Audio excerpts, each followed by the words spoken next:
Hello and welcome back to Something Z, and welcome to What If Deku had an anti-Quirk Part 2. Last time on the What If, Izuku and Ochako were able to win the Heroes vs Villains exercise against Bakugo and Ida. So now let's jump back into the What If. So it's been days since the exercise, and the thing is Bakugo after the exercise doesn't happen, since Izuku doesn't have one for all. And Bakugo is used to Izuku being equal to him. So when news started to spread about All Might working at UA, reporters surrounded the entrance of the campus, and they even tried to walk into the campus, but they were stopped by UA's defenses. So we skip to the start of Class 1A's homeroom class. And at the start, Aizawa announces that they will have to choose a representative for their class. And after some yelling about how they all wanted to be the representatives, Ida shouts that they should do an election, which they all agree to. And when the poll ended, the two people with the highest amount of votes were Izuku and Momo, with Izuku being class rep and Momo being deputy rep. So now we skip to the end of class, and Izuku, Ida, and Ochako went to go eat lunch together. It's there that Izuku and Ochako learn about Ida's family, but before they go full in depth about his family, an alarm gets set off, which freaks out all the upperclassmen in the cafeteria. And after some attempts at asking people, the three were able to get the attention of a third-year student, who told them that the defenses around the school have been bypassed, meaning they could be in danger, and that they should evacuate quickly. But when the three got to the hallway, it was full of people,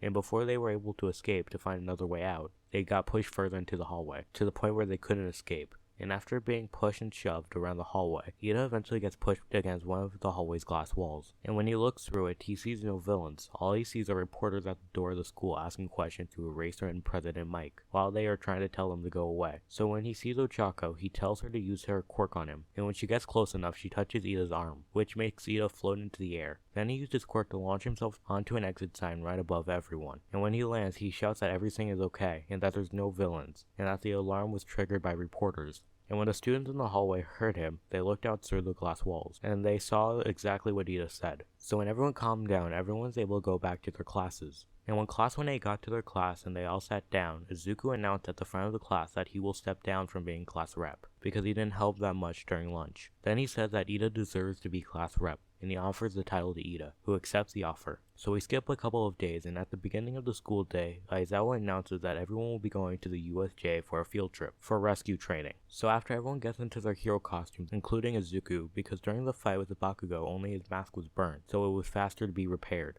They got on the bus. They got on a bus to the USJ. So we skip to when they actually get there. And when they get to the doors of the USJ, what greets them is the Pro Hero 13, who has a speech about how they can't use their quirks recklessly, or they could hurt or kill the people they're trying to save. But the speech was cut short because when the front door closed, the lights in the building started to flicker on and off. And after a couple of seconds of this, a giant black portal opens in the middle of the USJ. Then dozens upon dozens of villains start to walk out of the portal, filling up the plaza. And eventually all of the villains leave the portal, with the last people being a guy with a hand mask, some bird monster, and the guy Izuku thinks created the portal, since he seems to be covered in the portal's energy. Then when Eraser sees that all the villains are out of the portal, he tells 13 to get the students out of the USJ. Then he runs straight at the group of villains. So the students tried to run to the front doors, but before anyone could leave, the portal villain flew straight at them, and he seemed to stretch himself to the point where he surrounded the whole class. He then talks about how he's a member of the League of Villains, and that their objective is to kill All Might. He was going to continue talking, but before he could talk anymore, Bakugo, Kirishima, and Izuku tried to attack the villain.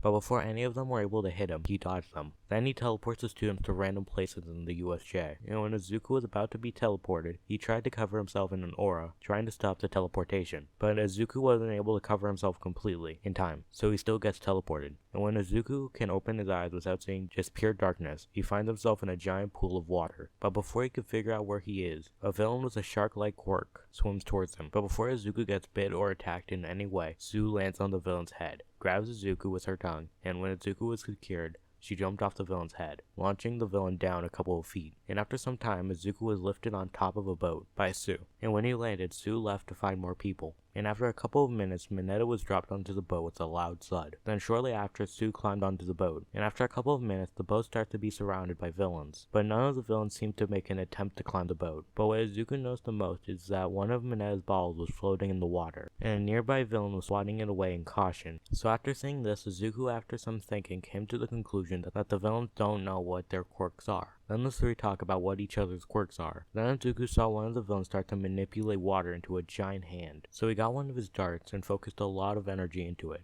and before the water hand hit the boat, Izuku shot the water manipulator with his blowgun, which made all the water fall, which made a huge splash, which the three students used to their advantage. So while the villains were distracted by the splash, trying to get their balance back, Sue swam to land as fast as she could while holding the two other students, and the three were able to get to land without too many problems. And when the three got to the plaza, they saw a racer beaten and bloody, and currently pinned by a giant bird-like monster, and one of his elbows is partly disintegrated. But before anything else could happen, the shadow villain went to the guy with the hand mask. And from what Izuku saw, he believed that something bad must have happened in the villain's plans, since the hand-masked villain seemed to be seriously upset, and while he was having a temper tantrum, he turned his head and he saw Sue. Then before Sue could react, the hand villain ran to her, and he was about to put his hand on her head. But before his hand hit, Izuku put his energy into his hand, and he grabs onto the villain's wrist. Then when the hand villain put his hand onto Sue's head, nothing happened. At first, Shigaraki thought it was Aizawa, but when he looked behind him, Aizawa had his eyes closed and it looked like he was knocked out. So Shigaraki came to the conclusion that Izuku was the one that deactivated his quirk. So he tried to get Izuku to loosen his grip, but after a couple of seconds of this, Izuku got one of his needles, put his energy into it,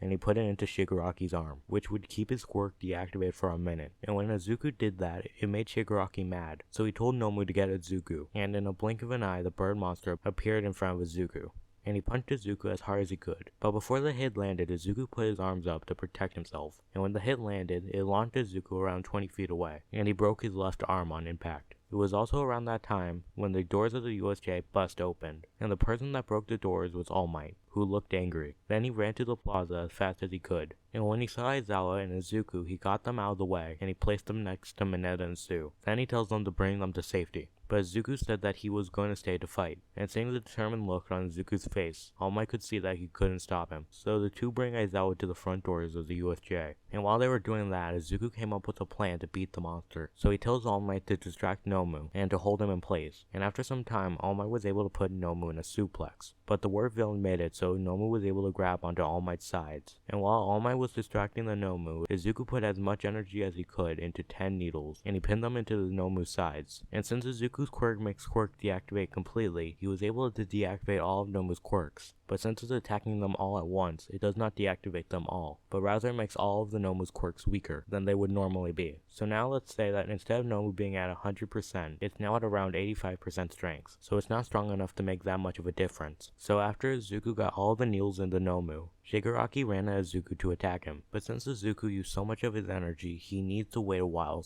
until he can use it again. So right now he can deactivate Shigaraki's quirk for 20 seconds at most with Izuku's current energy. But luckily before Shigaraki got too close, Bakugo appears and he launches explosions at Shigaraki, making him back up. Kurogiri then flew at Bakugo to protect the hand villain, but Bakugo was able to react in time.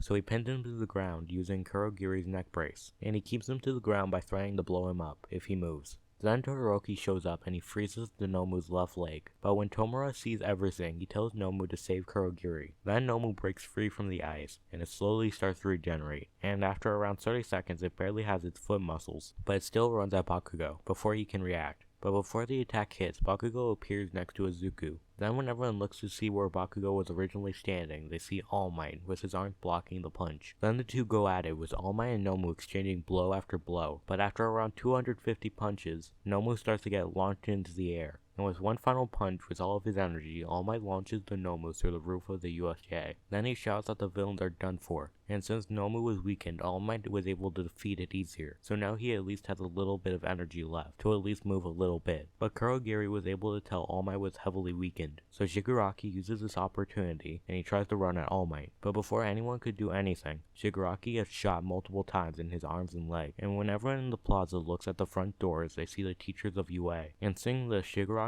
tells Kurogiri to get them out of there. So as quick as they could, they left via portal. But right before they left, Shigaraki said that this wasn't the end of the league, and that they will come back to attack again. Then the portal closed, so now it's been hours since the attack and everyone is back on campus. And since Izuku and All Might are the only ones truly injured, they were taken to Recovery Girl to be healed. It's then that Izuku learns that All Might has a friend at the police department that knows about his secret. But after talking to the police, All Might tells everyone to leave, and to let him speak to Izuku alone, which the two listen. Then when All Might is sure that they can't be heard, he asks Izuku a simple question, which was, would he like more power? When Izuku hears this, Izuku is confused. Then All Might responds by saying, would he like to inherit his quirk? And this is where I'm going to leave the what if. I hope you enjoyed it, and I hope to see you next time on Something Z.